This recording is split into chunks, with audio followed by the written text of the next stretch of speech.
Alors, nous en étions à la question posée par Imanici à propos de l'évolution. Mais, c'est évidemment une question controversée. Mais il y a des choses qui, dans l'œuvre de Imanici, sont beaucoup moins controversées.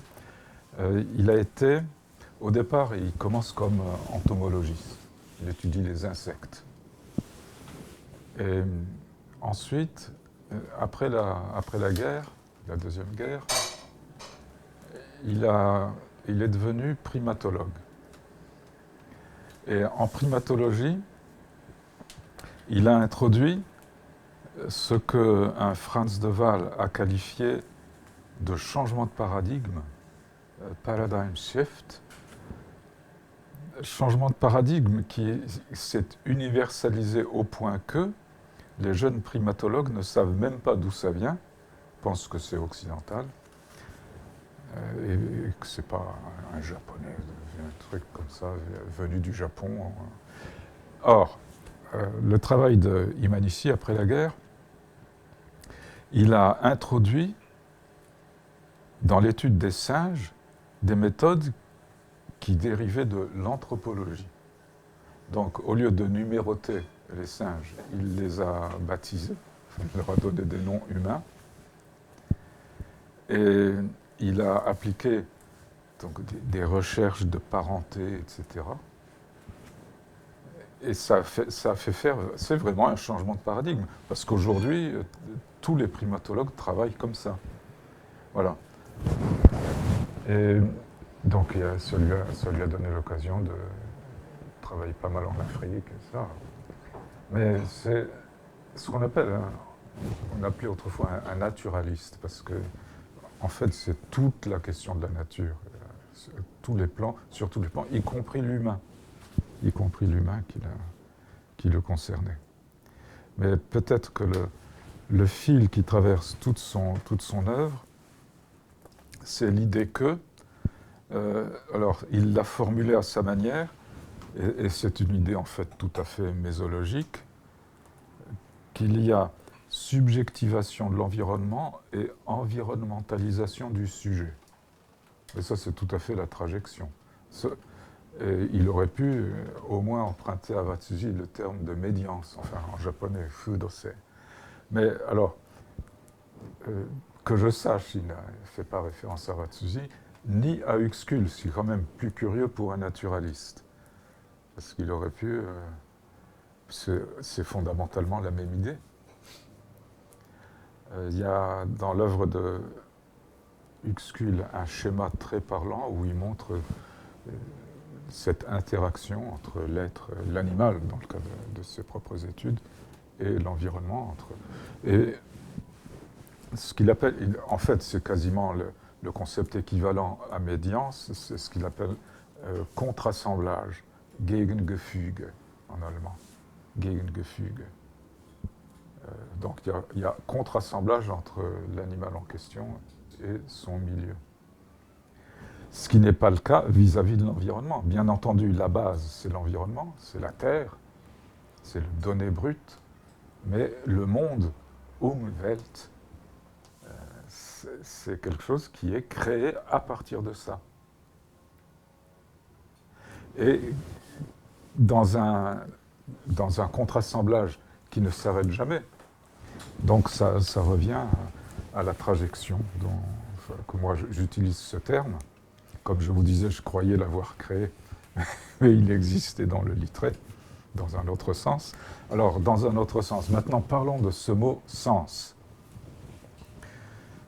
Pour moi, il a peut-être le doute sur la signification du mot « sens » est encore plus ancien encore que le temps où j'ai commencé à traduire fudose par médiance, etc.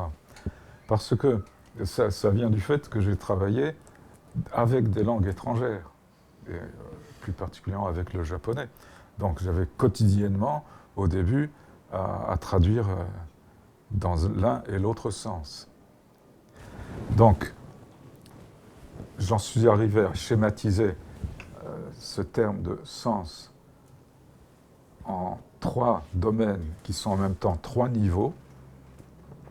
Il y a domaine et niveau physico-chimique de la planète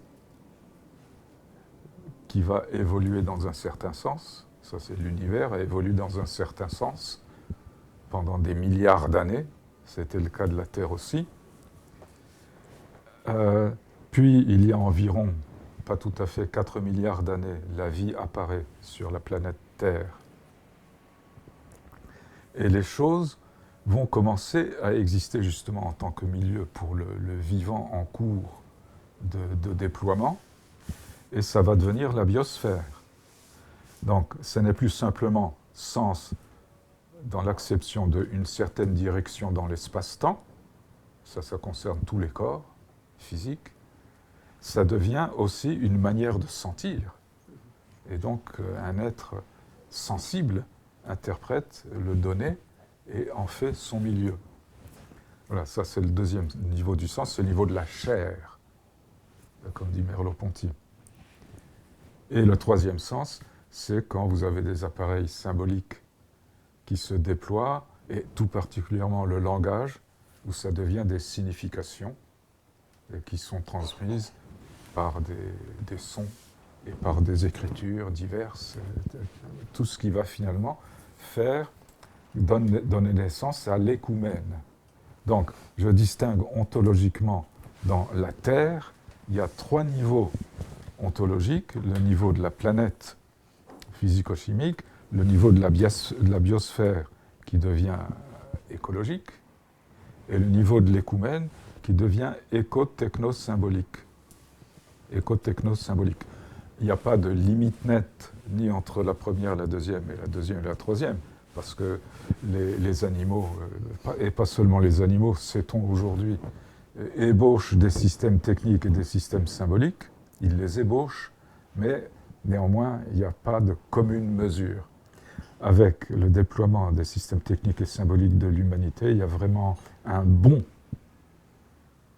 changement, même un changement de registre qui se produit, ce qui fait que, aujourd'hui, ici même, maintenant, je vais vous parler de l'objet le plus éloigné dans l'univers.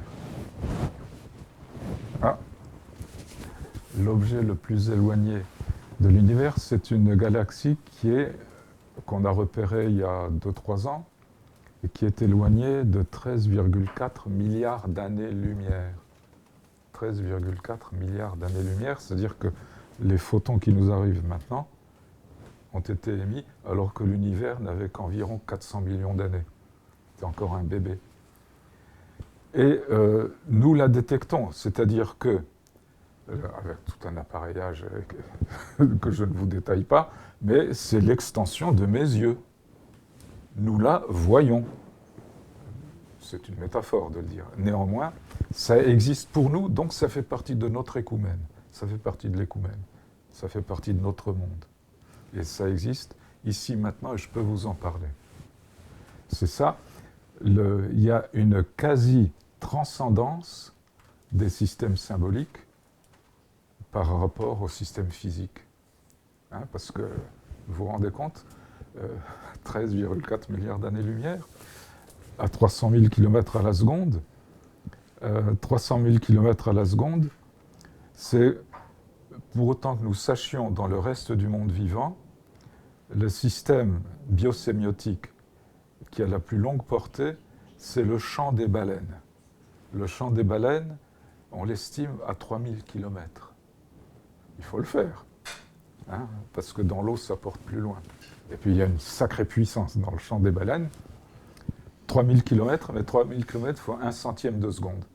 Et là, je suis en train de vous parler d'un truc qui est à 13,4 milliards d'années-lumière. Voilà. Donc, il y a une continuité entre le vivant et l'humain, mais il y a quand même un sacré bond. Donc il ne faut pas négliger ça. Et il faut penser les deux en même temps, que nous sommes à la fois animaux et puis, excusez du peu, mais humains. Donc, Alain Prochian, c'est un grand spécialiste, le professeur au Collège de France. Peut-être. Non, non, on n'a pas encore. Bon. Il a écrit en 2012 un bouquin intitulé Qu'est-ce que le vivant? Et dans ce livre, il montre entre autres, il parle de. Enfin, il vilipende ce qu'il appelle cette fureur d'être singe.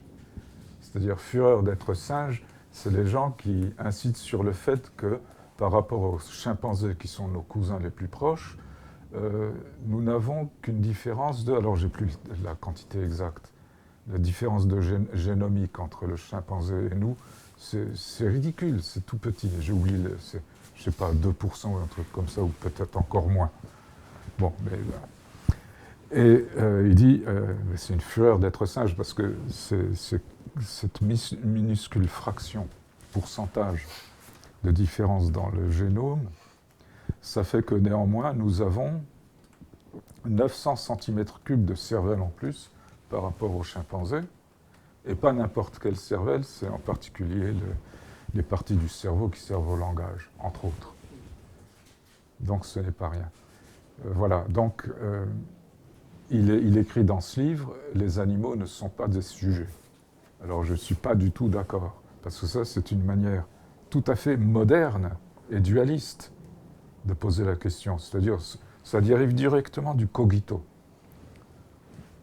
Nous sommes capables de dire et de penser cogito ergo sum. Et les animaux n'en sont pas capables. Non, mais la subjectivité qui mène au cogito,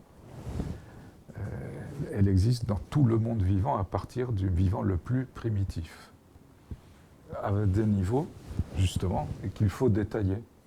Et qu'il y a une floraison, une expansion, ou même, on pourrait dire, une explosion, comme il y a eu au Cambrien une explosion du vivant. En ce moment, il y a une explosion de nos connaissances à propos du vivant, et notamment des végétaux. On s'aperçoit que les végétaux, bien que n'ayant pas de système nerveux, sont capables de... Enfin, alors, on va mettre pensée entre guillemets, mais d'une certaine manière, qui leur est propre. Et que nous, justement parce que nous sommes humains, nous sommes capables d'étudier, de commencer à comprendre un petit peu. Bien qu'on ne puisse jamais envisager de se mettre complètement à la place, comme disait un anthropologue peut-être, ou un biologiste américain, se mettre à la place d'une chauve-souris. On ne peut pas, effectivement. Mais on peut, grâce à la science, à l'éthologie en l'occurrence, voir quand même un peu de quoi il retourne. Et sortir de notre monde, donc.